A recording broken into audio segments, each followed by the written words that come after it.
One time I'm sitting in the county jail and I started feeling really sick. And all of a sudden I was hugging the toilet right there in the prison cell. It was miserable. So in jail, like, you can request medical, but most of the time you don't get it because too many people are requesting medical and there's nothing wrong with them. But my cellmate actually said, like, she needs medical.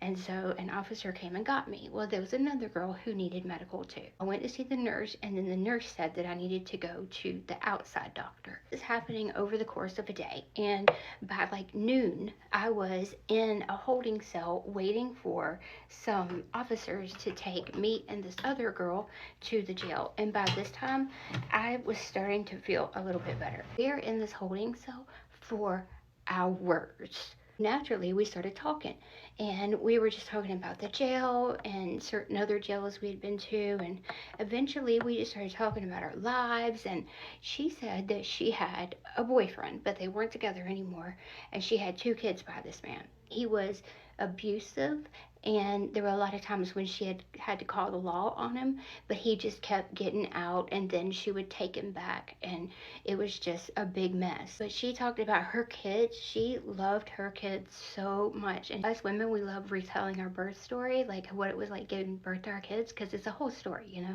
and like we shared our birth stories, giving birth to our boys. She had a girl and a boy, and she was just the sweetest. Eventually, the team came and got us, and they took us to like a doctor's care or whatever on the outside. When we came back to the jail, they put her in a different part of the jail, and I never saw her again. Well, I get back to my cell, and I'm feeling a little bit better. My cellie says, "Yo, what was that like?"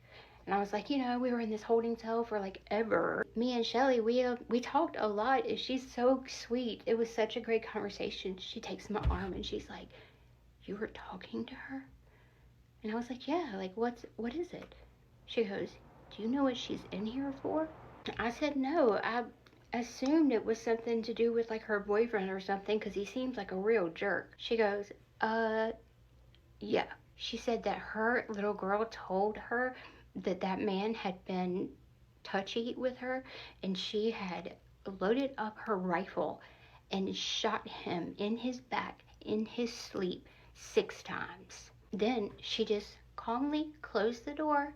It was like a little single wide. She closes the door and she goes and makes her kids breakfast. It was like Shelly does not talk to anybody. Like, she will not open her mouth. So you never know in jail who you're talking to.